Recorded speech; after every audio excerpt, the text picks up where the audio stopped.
दूत ने उसको भ्रमित कर दिया कि तुम बात तो करते हो सतलोक और सचखंड की और जाप करते हो देवी देवताओं की, तुम्हारा ज्ञान है ये। तो बच्चा भ्रमित हो गया, उसने वो नाम छोड़ दिए और कबीर सागर में ये सिलेक्ट कर लिए अमी नाम, अजर नाम, पाताले, सबसे दू नाम, ये हंस का काम, फलाना काम, ये कोई मंत्र है। और चलो इसमें कौन टोकेगा हमने, ये तो कंप्लीट कोर्स। जब हम इस काल का रोटी खा रहे, कपड़ा पहरे, पानी पीवे, इसमें जीवें सोवें, सारा शोध इसमें कर रहे हैं, तो इसका टैक्स है हमारे ऊपर, इसकी मजदूरी करनी पड़ेगी। और हमारे ऊपर पता नहीं कितनी फाटक बंद कर रखे, रास्ते बंद कर रखे। पहली चौकी गणेश जी की, जब तक ये क्लियर आगे रास्ता नहीं देगा आगे जाएंगे कहाँ। तो इन सब के हम ऋणी हैं इन देवताओं के, जो यहाँ के प्रभु हैं, प्रबंधक हैं। इनसे हम बाइज्जत निकलने के लिए इनकी मजदूरी हम न करके अपना यहाँ भी काम चलाना है, इनका टैक्स भी भरना है, तब हमारी भक्ति सही चलेगी। तो प्रथम मंत्र आपको दिया जाता है, इन देवी देवताओं की मजदूरी है, ये पूजा नहीं है। अब यहाँ भी एक स्पष्ट करना चाहेगा दास कि भक्ति, पूजा और साधना मंत्र क्या है। साधना तो एक मजदूरी होती है और पूजा एक हृदय से समर्पित भाव होता है, जिसको हम प्राप्त करना चाहते हैं, जिसको हम पाना चाहते हैं, जिसके हम हैं। अब जैसे एक पतिव्रता लड़की होती है, वो अपनी ज्वाइंट फैमिली में रहती है, सह परिवार होता है, जैसे जेठ भी, जेठानी भी, देवर भी, देवरानी भी, सास ससुर भी, ननद भी, सभी होते हैं। तो वो सबके साथ प्यार से व्यवहार करती है, रिलेटिव आता है उनसे भी आदर से, सत्कार से, हंसकर बात करती है, चाय पानी, उसके बिस्तर बिछाना, पूरी सेवा करती है। तो वो लड़की वो सबका सत्कार कर रही है, उनकी पूजा नहीं कर रही। वो पूजा तो अपने पति की कर रही है। जो पति वाला भाव है वो अन्य में नहीं हो सकता उसका, लेकिन सत्कार सभी का करती है। तो इसी प्रकार जो ब्रह्मा, विष्णु, महेश, गणेश, दुर्गा, ये जितने भी यहाँ के प्रबंधक हैं, ये हमारे एक परिवार है अपना, और इस परिवार में हमने सबका यथोचित आदर करना, सत्कार करना एक शिष्टाचार है। इसको नहीं करेंगे तो भी हम दोषी हैं, हम निकम्मी आत्मा है, और हमने बनना है अच्छी आत्माएं। तो अच्छी आत्मा तो सभी को नमन करती है, विनम्र भाव रखते हैं, सबके प्रति एक श्रद्धा रखते हैं। लेकिन पूजा जो वो अलग चीज होती है। अब जैसे जब हम यहाँ से चलेंगे, जैसे एक पतिव्रता लड़की परिवार में रह रही है, जैसे आपको बताया, तो पूजा तो अपने पति की कर रही है वह, लेकिन पता उस दिन चलेगा जब वो अलग होंगे, भिन्न होंगे। जब वो अलग होंगे, न्यारे होंगे, तो वह लड़की के हिस्से में जितने भी बर्तन आवेंगे, कोई चारपाई, गदला, रजाई आवेगी, वह उठा के सारे अपने उस कमरे में रख लेगी जो उसके पति के हिस्से में आया है, और एक चम्मच भी ना छोड़ा अपने हिस्से की, सारी ठाक अपने पति के साथ चली जाएगी। तो उस दिन पता चलेगा वह पूजा किसका करे थी। वो पूजा अपने पति की करे थी और सत्कार सभी का करे थी। इसी प्रकार हम इस संसार में रहेंगे, हम सब का सत्कार करेंगे, लेकिन पूजा हम अपने मालिक की करेंगे, अपने परम पति की करेंगे, जो सबका मालिक है, कबीर भगवान की करेंगे। और ये सभी जितने भी यहाँ के, जैसे असुर निगंध रामायणी में हम सबका सत्कार करते हैं, छोटे से लेकर 500 तत्वों तक की आरती इसके अंदर आ जाती है। तो हम सबका सत्कार करते हैं। सत्कार करने से विनम्रता आती है, और ये फिर ये ब्रह्मा, विष्णु, महेश या जितने भी कोई भी हैं देव, ये आपको टच नहीं कर सकते। इनके ऊपर फिर डंडा है परमात्मा का कि ये आपका एक सत्कार करते हैं, और फिर भी आप इनको सताओगे तो इनको ज़्यादा सज़ा मिलेगी। ये जो आपको विधि बता रखी, ये आपके प्रोटेक्शन के लिए है, भगवान का विधान बनाए रखने के लिए है, और आपको इस संसार रूपी सागर से पार होने के लिए सफ़र में सहयोगी रहेंगे, आपका प्रोटेक्शन करेंगे ये देवता, और सभी आपके घरों के चारों तरफ पहरे दिया करेंगे, जो सतगुरु कबीर साहब के इस नाम से जुड़ जाएगा।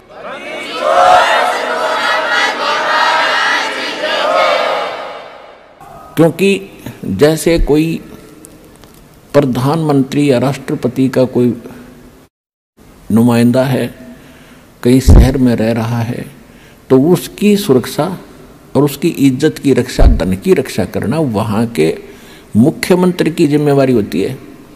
और मुख्यमंत्री नीचे डीसी और एसपी को सतर्क कर देता है कि इस आदमी का कोई उकसुक होगी, किसी सुविधा में कमी आ गई, तुम्हारी खैर नहीं है। तो चारों तरफ चक्कर काटते रहते हैं वो, और एक बार जरा सा भी कोई उकसुक कर दे 2 मिनट में पुलिस डालेगी उसके पास। तो इसी प्रकार आप उस परम पिता के नुमाइंदे बच्चे हो जाओगे जिस दिन से आप सतलोक आसन बरवाला जिला हिसार हरियाणा से जुड़ जाओगे। आपकी सुरक्षा के लिए वहाँ ऐसे खड़े रहा करेंगे, देवी देवता चारों तरफ घूमया करेंगे आपके, कि देखो भूत प्रेत आके बकवाद ना कर दे।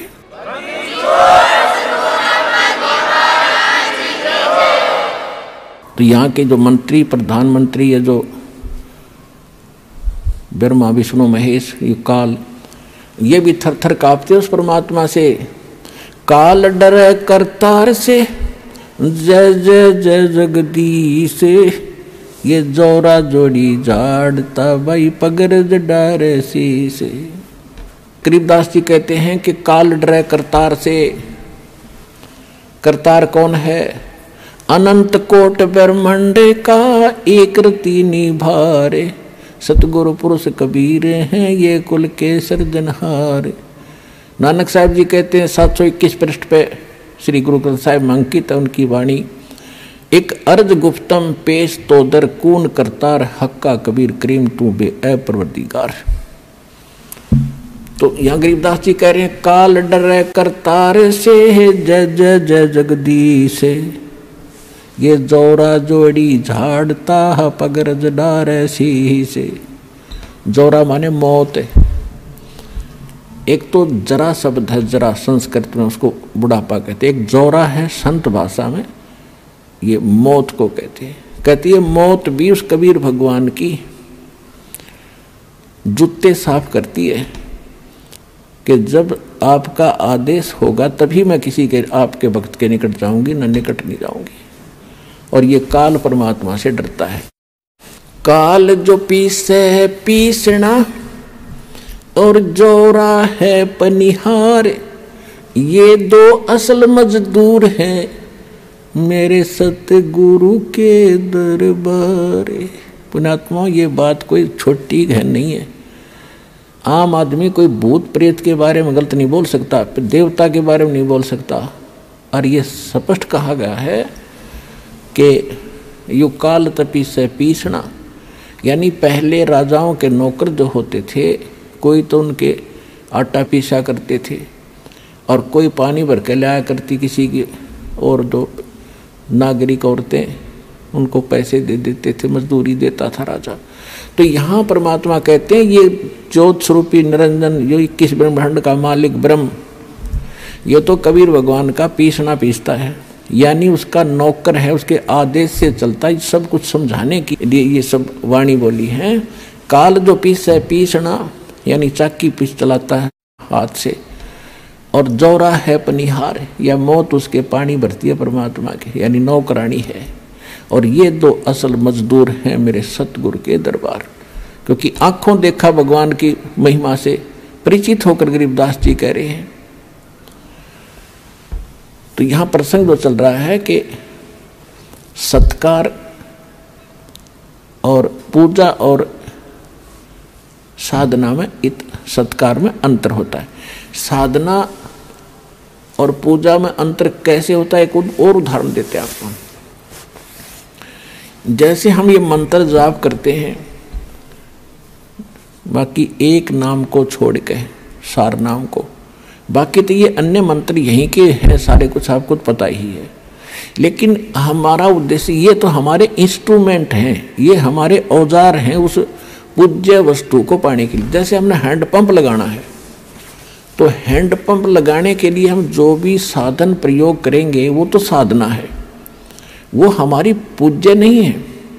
उस पूज्य वस्तु को पाने के लिए, यानी उस जल को पाने के लिए जो हमारा पूज्य है, जिसके लिए हम प्रयत्नशील हैं, तो उसके लिए जो भी हम बोकी और पाइप मेहनत परिश्रम जो करेंगे उसको लगाने के लिए, तो वो तो समझो साधना है।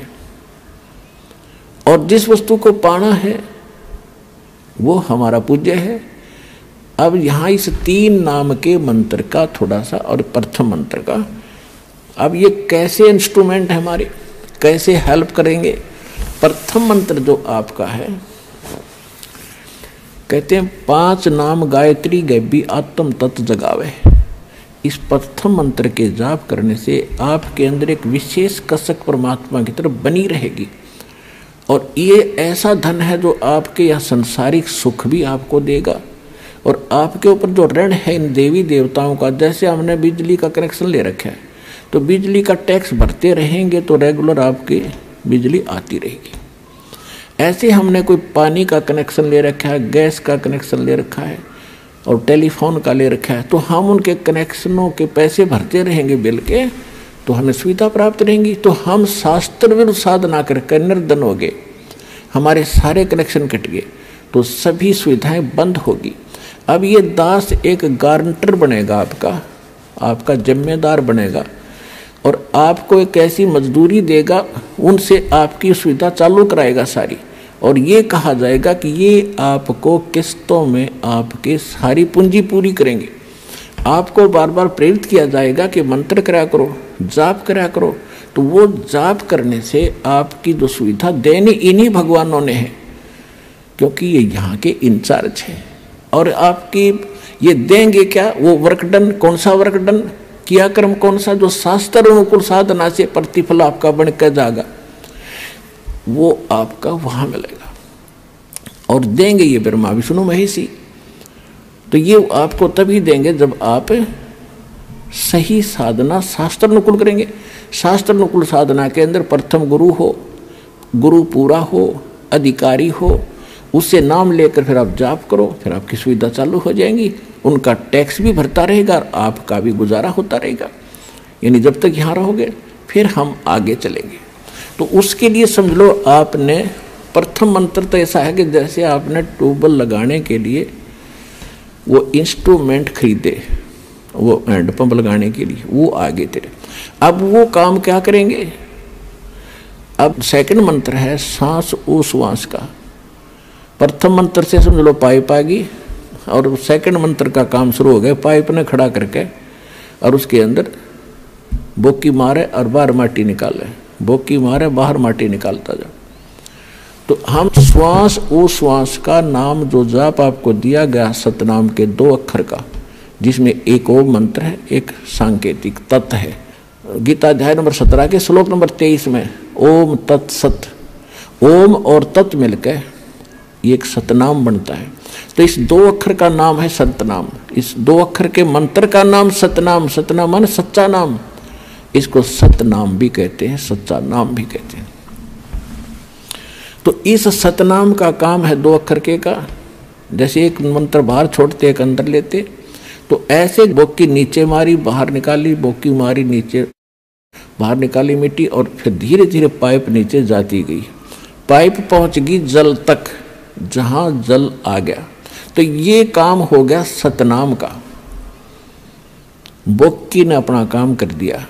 अब इसके बाद फिर सार नाम, उस सार शब्द का काम शुरू होगा। वो रह गया हैंडपंप जो ऊपर मशीन लगाया करें। ये सार नाम कहो, सार शब्द कहो, आदि नाम कहो, इसकी भी मेहनत करनी है, इसको भी चलाना पड़ेगा, तभी वो पूज्य वस्तु प्राप्त होगी जब जल सर्व मिलेगा आपको। तो गीता अध्याय नंबर 17 के श्लोक नंबर 23 में बताया है कि 3 मंत्र का जाप है उस जल को पाने का। ये मंत्र है उस सच्चिदानंद घन ब्रह्म के पाने का। ये सभी मंत्रों की हमने साधना करनी है, तब पूज्य वस्तु सच्चिदानंद घन ब्रह्म यानी पूर्ण परमात्मा प्राप्त होगा। ये है विधि।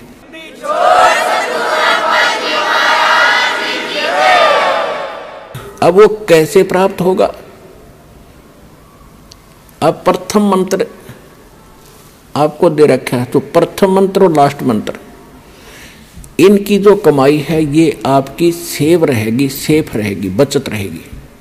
और बाकी जो 5 नामों की कमाई है, साधना है, ये हम प्रथम जाएंगे जब आत्मा हृदय कमल से चलेगी। हृदय में रहती है आत्मा का मूल वास, यहाँ पर है। जागृत में फिर यह नेत्रों के पास आ जाती है, यहाँ बैठकर सारा कंट्रोल करती है। जब हम चलेंगे तो हम सीधे मूल कमल पर जाएंगे। वहाँ पर गणेश जी की चौकी है, वहाँ बैरियर है।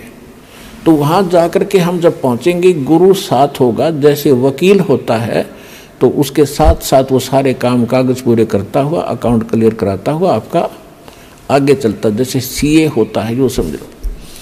तो परमात्मा की आपको वहाँ से लेकर आखिर तक आवश्यकता पड़ेगी।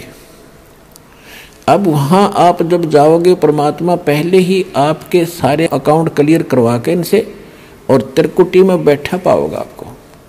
जब आप यहाँ से चलोगे, संसार छोड़कर मूल कमल में जाओगे, जहाँ गणेश जी का कमल है, तो वहाँ आपके अकाउंट क्लियर, सारे क्लियर पाओगे और आपको तुरंत रास्ता दे दिया जाएगा। चलो जी जाओ, आप कागज पूरे आपके, जाइए।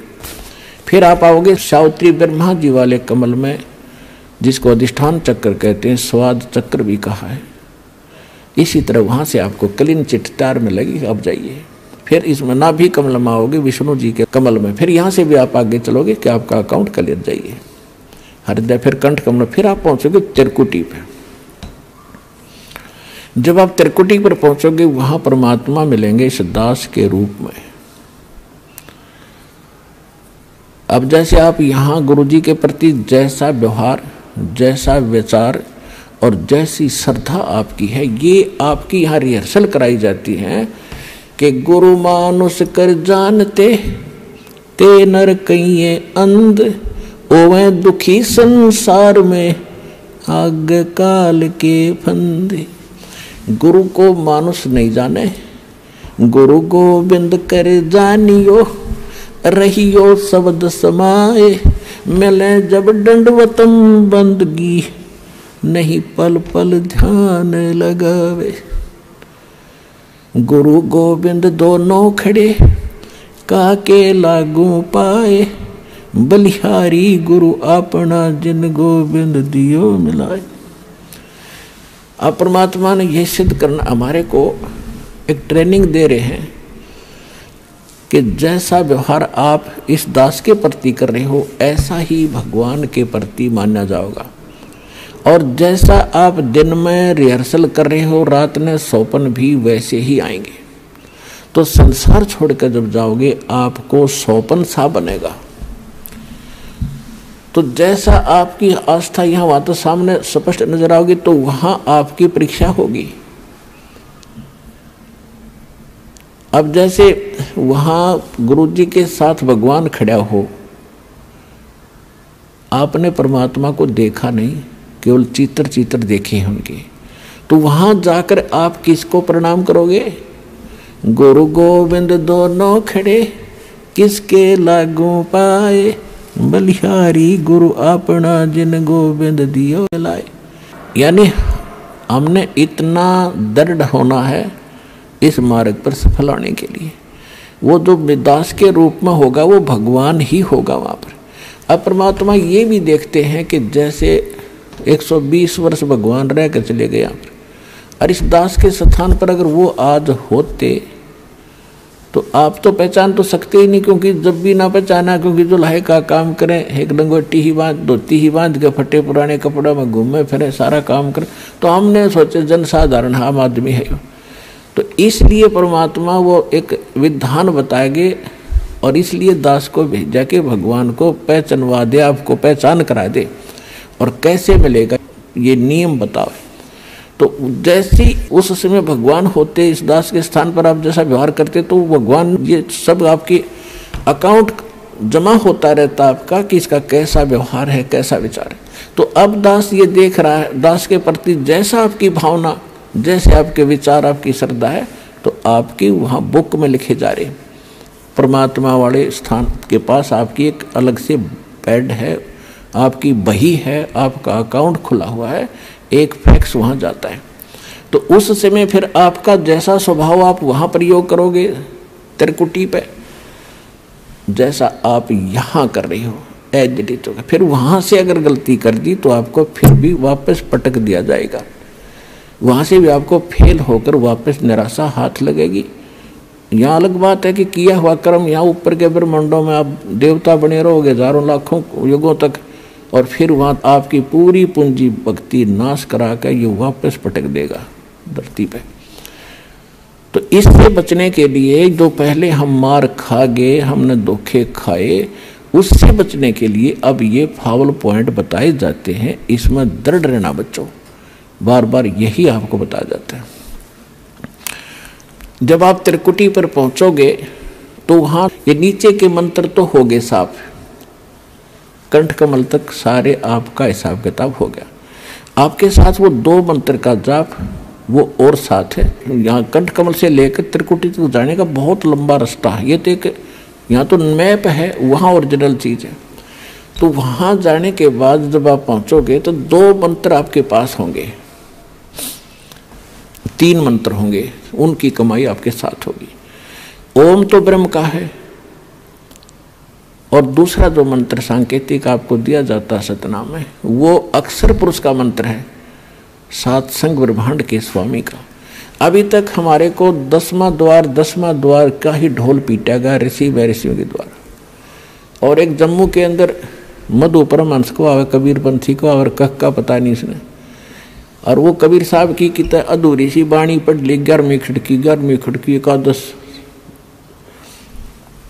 और वो छाती कुट्या करता ने कहा था मेरे जैसा किसी के पास ज्ञान नहीं, इस ब्रह्मांड में जो वस्तु है मेरे पास नहीं, और 11वां द्वार पा गया, 11वां द्वार इसे किसी ने बताया नहीं। कमाल के आदमी है। ये तो कबीर सागर में लिखा है, आपने पढ़ लिया तो किला टूट गया। भक्ति आपके पास नहीं, ज्ञान तुम्हारे पास नहीं, जबकि कबीर साहब ने तो 12वां द्वार बताया है, 11वां नहीं है।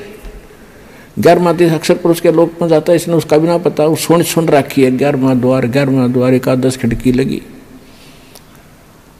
अब क्या है, जो ओम नाम के जाप का कमाई है वो वहाँ त्रिकुटी पर अकाउंट करवा दिया जाएगा। धर्मराज के दरबार में जाएंगे, परमात्मा आपके साथ होगा इस दास के रूप में, और उनसे कहेगा भाई इसका हिसाब करो। गीता अध्याय नंबर 18 के श्लोक नंबर 66 में आपका विधान है, क्योंकि वहाँ जैसे वकील बताते हैं जजों के सामने जी ऐसा सा उस धारा में ऐसा लिखा है, ऐसा लिखा है, ये खरा उतरता है, तो जज उसको स्वीकार करता है। तो जाते ही अब जैसे कबीर साहब के एक शब्द है, कर ले गुरु वकील मुकदमा भारी है, भाई कर लो गुरु वकील मुकदमा भारी है। तो गुरु एक वकील का भी काम करेगा आपका। तो वहाँ जाकर के भगवान होंगे इस दास के रूप में, और वहाँ उनको कहेंगे जी आपके विधान में लिखा है गीता अध्याय नंबर 18 के श्लोक नंबर 66 में, सर्वधर्मान परित्यज्य माम एकम शरणम व्रज अहम तवा सर्व पापे भयमोक्षामि मा शुच। इसका अर्थ इन्होंने गलत कर रखा आज तक के अनुवादकर्ताओं ने।